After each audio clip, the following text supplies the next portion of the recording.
نننۍ موضوع زمونږه د نومونو په اړه باندې ده. کله چې ماشوم پیدا شي نو څنګه نوم باید پکې دو او څنګه نوم باید پکې نه دو. ډېر خلک له موږ نه پوښتنه کوي د ماشومانو د نومونو په اړه باندې. نو انشاءالله زه تاسو ته مهم معلومات درکوم. هیله ده دا ویډیو تر پایه پورې له موږ سره وګورئ. اولنۍ خبره دا ده چې نوم باید څه وخت موږ او تاسو کیدو. کولی شئ تاسې کله چې ماشوم پیدا شي په اوله ورځ هم تاسو نوم پکې ښودلی شئ، او یا که نهایت خوښ هم نه وي یا پې سوچ کوئ مشوره کوئ نو نهایت تر 8مې ورځې پورې صحیح شو که نه تاسې باید په ماشوم باندې نوم کیدئ. له دې نه پسې نور مه وروسته کوئ له 8مې ورځې نه، بیا بیخي طوله نیسي. بعضې خلک شکیان دي که نه، بس سوچونه مشورې سوچونه دا مې خوښ ده او دا صحیح نه ده او دا داسې ده. څوک پې پچې اچي په کور کې، څوک پې مشورې کوي، میاشت تېره سي خو د دوی نوم معلوم نه وي. نو دا ښه طریقه نه ده. سنت طریقه دا ده چې تاسو باید په 8مه ورځ باندې په ماشوم باندې یو ښکلی او بهترین نوم کیدئ او ورته انتخاب یې کوئ. مخکې له مخکې تاسو کولی شئ چې څو نومونه انتخاب کړئ، بیا په مشوره باندې انشاءالله په 8مه ورځ باندې تاسو فیصله وکړئ او ماشوم ته نوم انتخاب کړئ. دویمه مهمه خبره دا ده چې ښه نومونه، ښه نوم ولې باید انتخاب کړو. له هر څه نه مخکې نبي علیه الصلاة والسلام موږ تاسو ته لارښوونه کړې او ویلي دي چې تاسو په خپلو نومونو باندې په آخرت کې رابلل کیږئ. صحیح شوه. کله چې د قیامت ورځ وي نو موږ تاسو ټولو ته به په نوم باندې غږ کیږي، پلانکی ولد پلانکي، پلانکی ولد پلانکي. نو د دې په وجه باندې نبي علیه الصلاة والسلام فرمایي چې تاسو خپل نومونه ښه کیدئ، د دې لپاره چې بیا د قیامت په ورځ باندې الله مکړه ونه شرمېږئ، خراب نوم نه وي، تاسې پرې راوبلل شئ. بله وجه دا ده چې دغه نوم باندې انسان دین معلومیږي. چې کله د یو انسان نوم اسلامي وي که نه، له لرې نه معلومیږي چې دا انسان مسلمان ده. خو چې کله د یو انسان نوم اسلامي نه وي، بل رقم عجیبه نوم وي، نو خلک بیا فکر کوي چې دا پلانکی ده، پلانکي هیواد ده، دغه رقم. نو نوم ډېر مهمه ده، ځکه په دې نوم باندې انسان پیژندل کیږي. موږ تاسو باید بهترین نومونه په اولاد باندې کیو. دا د اولاد په موږ تاسو باندې حق ده چې باید ډېر ښکلی نوم ورته انتخاب کړو. هغه نوم چې تر ټولو غوره ده او الله جل جلاله ته ډېر خوښ ده، نبي علیه الصلاة والسلام فرمایي چې یو عبدالله ده او بل عبدالرحمن ده. که څوک دا نومونه کېښودلی شي ډېره ښه ده، که نه بل نوم کېښودلی شي. د پیغمبرانو څومره ډېر پیغمبرانو نومونه دي الحمدلله چې هم په قرآن شریف کې ذکر شوي دي او هم زموږ ستاسو یاد دي، په احادیثو کې ذکر شوي دي. نو موږ تاسو کولی شو چې یو د دغه پیغمبرانو څخه یو نوم راواخلو، هم لنډ دي، هم مشهور دي او هم ثواب لري. صحیح شوه. که دا نه د دې په ځای باندې موږ کولی شو چې د صحابو یو نوم انتخاب کړو، اسانه ښکلی نوم انتخاب کړو، معناداره، او هغه نوم ورباندې کیدو. که دا نه دی یو بل ښکلی انسان چې ښه تاریخ لري زموږ ستاسو په اسلام کې، د هغه نوم موږ تاسو راخیستلی شو او په خپل اولاد باندې کېښودلی شو. نو په دې سره به انشاءالله ماشوم آینده کې خوشحاله وي، مطمئن به وي او انشاءالله ځورېږي به نه. تاسې به هم خوشحاله یئ. ښه نومونه دا د انسان شخصیت جوړوي. کله چې د یو انسان ښه نوم وي که نه، نو دا ځلیږي او د دې نوم تاثیر په ماشوم باندې کیږي. نو کوشش به انشاءالله ډېر زیات کوئ چې خپل ماشومانو ته ډېر ښه نومونه کیدئ. هسې نه چې الله مکړه په 3م قدم کې چې کوم موږ بد نومونه بیانو هغه تاسو ورباندې کیدئ. بد نومونه دا ډېر بد تاثیر کوي. تاسو به کوشش انشاءالله ټول دا وي چې تاسې په خپل اولاد باندې بد نوم کېنږدئ. بد نوم دا د انسان لپاره د عار او د شرمندګي سبب ګرځېږي، د پسخند سبب ګرځېږي. بد نومونه کوم نومونه دي؟ هغه دا دي چې مثلا یا یو نوم سخت وي. صحیح شو که نه؟ سخت نوم دا بیا د انسانانو نه زده کېږي، یا لیکلي هم ورته مشکل وي. ما په خپل زوی باندې طاها نوم ایښی و، د مثال په ډول تاسو ته ووایم طاها. دا چې اوس کله مریض وي بویځم که نه، ډاکټر صاحبان یا کوم بل ځای کې حتی مکتب ته هم چې کله بوځم نو هلته هم څوک دا نوم صحیح نشي لیکلی، سوچ به یې کوي چې طاها څنګه لیکل کېږي. دا قرآن شریف کې راغلی ده که نه. نو دا ټکی د ډېرو خلکو نه یاد. زه اوس په دې فکر کې یم چې دې ماشوم ته به آینده کې بیا تکلیف وي. څوک به نوم یو رقم لیکي، څوک به بل رقم لیکي، نو بیا به ورته ډېر مشکلات پیدا شي او به ځورېږي. نو د دې په خاطر تصمیم لرم چې دا نوم بدل کړم په بل نوم باندې انشاءالله. نو سخت نومونه به نه ږدئ چې څوک لیکلی نه شي، یا ورسره څوک عادت نه وي او یا ورته یادول ډېر سخت وي یا ډېر اوږد وي. همدارنګه کوشش به کوئ چې داسې نوم کېنږدئ چې څوک یې په اورېدو باندې بس په خندا شي یا ورته خندا ورځي. زه تاسو ته یوه قصه وکړم. یو وخت کې موږ نومونه لیکل د حج لپاره. نو په هغه کې دغه خلک ټول ناست و، داسې د هغوی د پلار نوم او د مور نوم باید ما لیکلی وي. صحیح شوه؟ نو پوښتنه م کوله دا چې پلار نوم دې چې د مور نوم دې چې د هر یو بس ویلې یو نفر بس چې نوبت ورغی رامنډه راغی بس په غوږ کې ما ته ویلې چې ولیکه پتاسه. صحیح شوه؟ نو اوس پتاسه صحیح ده چې دا یو بد نوم نه ده، صحیح ده که نه؟ افغاني نوم ده، خو دلته چې اوس دا څوک واوري نو خندا به ورځي. ته بیا نشي کولی چې دغه خپل د لور یا د خور یا د مور نوم د عامو خلکو په مخ کې واخلي. صحیح شوه که نه؟ نو د دې په خاطر باندې تا ته یو مشکل جوړ شو، خلک به بیا خاندي یا به یادوي، او افغاني عادتونه او رواجونه خو تاسو ته معلوم دي. د دې په ځای باندې کوشش وکړئ ښه نومونه کېدئ، مثلا فاطمه کېدئ، زینب کېدئ، خدیجه کېدئ. صحیح شوه که نه؟ عائشه کېدئ. ډېر ښه نومونه شته دي، په پښتو کې هم شته دي، په عربي کې هم شته دي. ماشاءالله تاسو کولی شئ دا رقم نومونه کېدئ. همدارنګه کوشش کوئ چې بې معنا نومونه کې نه دی.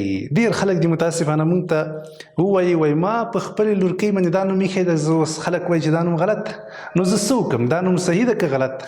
ده ته اصلا معلومه نه ده چې دا نوم څه معنا لري او له کوم ځای نه ما زده کړی ده. بس چې مجرد یو نوم واوري خوښې شي، بس ډایرکټ هغه په خپل اولاد باندې کېږي.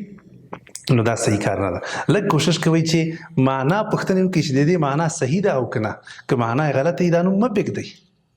صحیح ده که نه؟ نو داسې نوم باید موږ تاسو په خپل اولاد باندې کېدو چې هغه ښایسته ښکلې معنا ولري. بې معنا نوم باید نه وي چې اصلا معنا یې معلومه نه وي. نو مخکې د دې نه چې تاسو په خپل اولاد باندې نوم کېدئ، لږ یې خیر د دې معنا په اړه باندې پوښتنه کوئ، له یو عالم سره مشوره پرې کوئ، یو مشر سره لږ پوښتنه کوئ چې دا نوم زه پرېږدم دا صحیح ده او که صحیح نه ده. همدارنګه له داسې نومونو څخه باید موږ تاسو لرې واوسیږو او ځانونه وساتو. داسې نومونه باید کېنږدو چې هغه غلطه معنا ورکړي. متاسفانه زموږ په ټولنه کې تاسې به هم دا نوم اورېدلی که نه؟ عبدالاحمد، یعنې د احمد بنده، څومره غلطه معنا یې شوه. یا مثلا عبدالمحمد، څومره معنا یې د محمد بنده. موږ تاسو کله د محمد بندگان، محمد علیه الصلاة والسلام د هغه امتیان یو، خو بندگان د الله جل جلاله یو. څومره معنا یې غلطه شوه. که دا نوم څوک په عربانو منځ کې واخلي که نه، نو ډېره د شرم ځای به وي، او دغه انسان بیا نشي کولی چې راحت احساس وکړي. همیشه لپاره به دی ځورېږي له دې نه. دغسې غلط معنا لرونکي نومونه باید مسلمانان بدل کړي. یا ځینې خلک دي شهنشاه نوم کېدي، د پاچاهانو پاچا، د پاچاهانو پاچا خو الله جل جلاله ته. ولې داسې نومونه باید یو مسلمان کېدي؟ نو تاسو به انشاءالله کوشش دا وي چې داسې نوم انتخاب نه کړي چې هغه غلطه معنا ورکړي، ځکه آینده کې هغه بیا ځورېږي او دا معنا صحیح نه ورکوي. همدارنګه کوشش به کوئ انشاءالله. ډېر خلک نن سبا په دې لټه کې دي چې د یو مشهور سړي نوم په خپل زوی باندې کېږي. که چېرته دا سړی صحیح شهرت ولري، په صحیح معنا باندې، په نیک کار کې، په صحیح کار کې مشهور شوی وي، خو پروا نه کوي، هغه نوم کېږي په خپل اولاد باندې. خو که چېرته یو سړی غلط سړی وي، بد سړی وي، مثلا کردار عمل د ناروا او د بدو خلکو غوندي، نو تاسو د هغه نوم ولې په خپل اولاد باندې ږدئ؟ څنګه چې هغه بدنامه ده، سبا ته دغه ماشوم ته هم خلک همدغه رقم نسبت کوي، یو خبرې به ورته کوي. نو تاسو به انشاءالله کوشش کوئ چې د مشهورو خلکو، هغه مشهور خلک چې هغوی ښه خلک دي، د هغوی نومونه په خپل اولاد باندې کېږدئ، او څوک چې بد شهرت لري د هغوی نومونه په خپل اولاد باندې نه پرېږدئ. څلورم نمبر خبره مهمه د تخلص په اړه باندې ده. نن سبا مشهوره ده چې هر څوک د خپل نوم سره یو تخلص هم انتخابوي. نو تاسو به ډېر کوشش دی چې ښه تخلص انتخاب کړئ.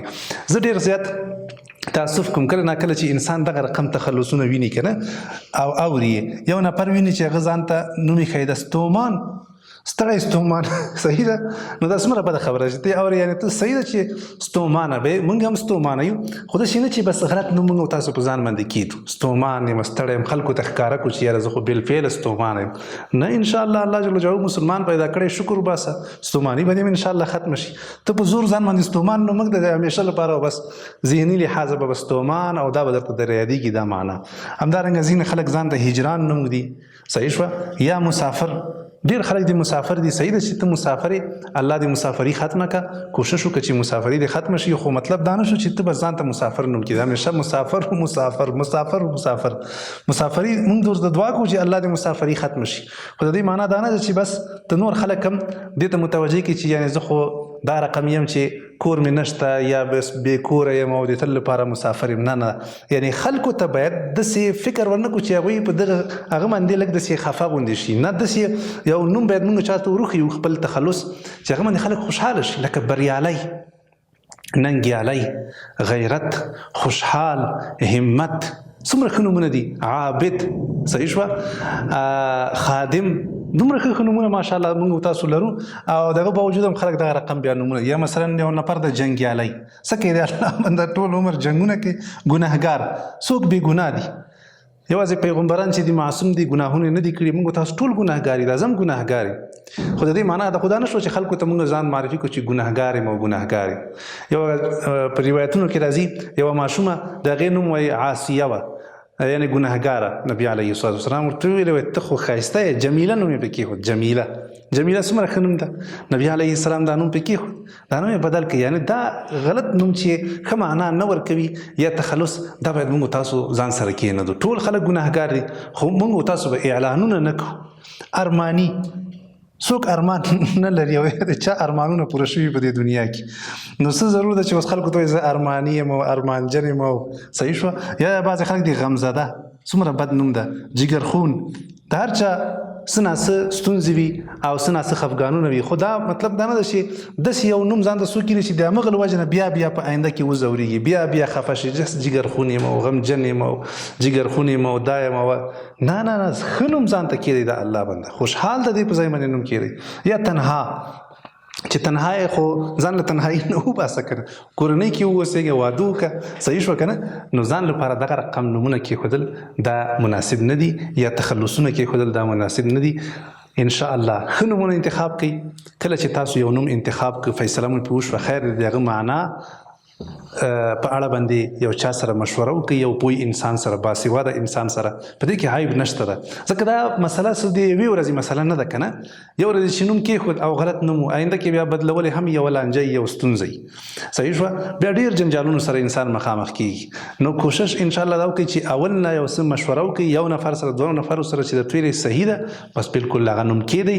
داسې نوم کېدی چې روح خلکو ته ورکوي، خوشحالي ورکوي، مطمئن کوي، زړه ورکوي. دغسې نومونه انشاءالله کېدی. او داسې تخلصونه نومونه مږدئ چې په هغه باندې انسان نور هم غمجن کېږي، نور هم تشویشي کېږي. تشویشونه او غمونه هر څوک لري، خو موږ تاسو به کوشش کوو چې دا صحنې او دا فکرونه لرې کړو، په ځای یې ښه فکرونه، مثبت فکرونه او خوشحاله فکرونه انشاءالله خپل کړو. السلام علیکم ورحمة الله.